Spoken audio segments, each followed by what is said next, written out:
조용해야 할 시골 마을의 아침, 한 부부의 다툼은 끝내 돌이킬 수 없는 비극으로 이어졌습니다. 2024년 2월 전라북도 익산시 여산면에서 발생한 한 아내의 죽음. 오늘의 사건 기록은 2024년 2월 20일 오전 8시 30분경 전라북도 익산시 여산면의 한 주택가 마당에서 70대 남성이 자신에게 이혼을 요구했다는 이유로 아내를 잔혹하게 살해한 사건. 가장 가까운 관계가 가장 잔혹한 범죄자가 된 날, 익산 여산면 아내 살인 사건입니다.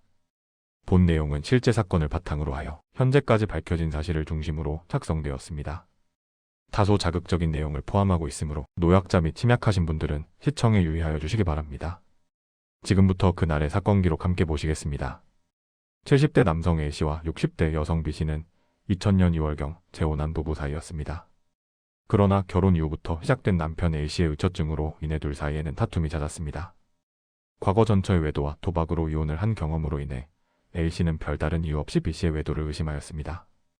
아내 B씨는 종교시설을 운영하며 봉사활동을 위해 시설을 찾은 남성들과 자주 교류하였는데 A씨는 이를 외도로 의심하는 등 과도한 의처증 증세를 보였습니다.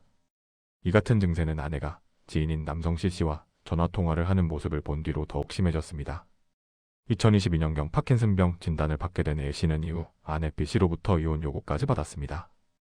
A씨는 이 같은 아내의 요구가 지인 C씨와의 불륜 관계 때문이라고 의심했습니다.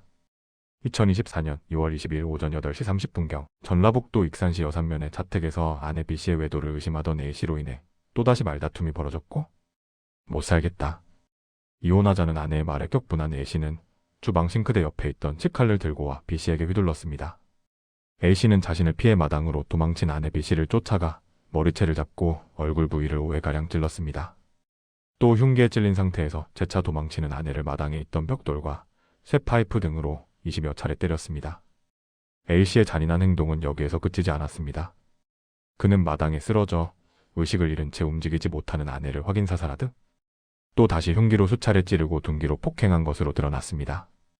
B씨는 결국 머리와 얼굴, 목 등에 치명적인 상처를 입고 그 자리에서 숨졌습니다. 몇 분 지나지 않아 주민의 신고를 받고 출동한 경찰은 A씨를 현장에서 긴급 체포했습니다.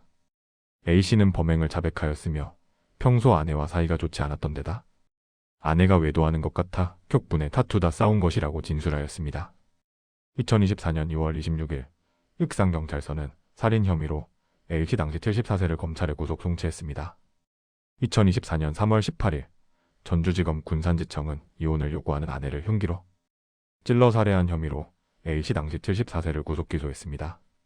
2024년 6월 8일 전주지법 군산지원 제1형사부 부장판사는 살인 혐의로 구속 기소된 A씨에게 징역 20년을 선고했습니다.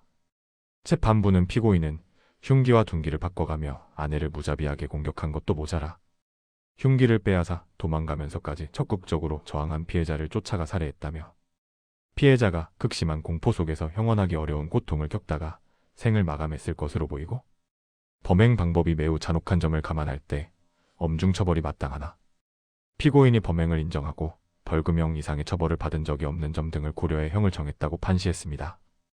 2024년 9월 11일 광주고법 전주재판부 제1형사부 부장판사는 11일 살인 혐의로 기소된 A씨에 대한 항소심 선고, 공판에서 검사와 피고인의 항소를 기각, 징역 20년을 선고한 원심을 유지했습니다. 재판부는 원심 판결이 피고인에게 유리한 정상과 불리한 정상을 모두 종합적으로 고려해 선고한 점을 감안할 때 원심의 양형이 재량의 합리적인 범위를 벗어나 무겁거나 부당한 것으로 보이지 않는다며 항소를 기각했습니다. 이 사건은 가장 믿어야 할 사람, 가장 안전해야 할 공간에서 벌어진 범죄.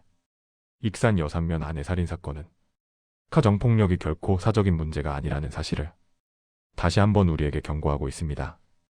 사랑과 신뢰로 시작된 관계가 증오와 폭력으로 끝난다면 그 피해는 되돌릴 수 없습니다. 지금도 어딘가에서는 침묵 속에서 폭력을 견디는 사람들이 있습니다. 이 영상이 단순한 사건 기록을 넘어 폭력의 신호를 외면하지 않는 계기가 되길 바랍니다. 사건은 끝나도 기록은 남습니다. 다음 기록에서도 함께 해주시기 바랍니다. 지금까지 사건 기록이었습니다.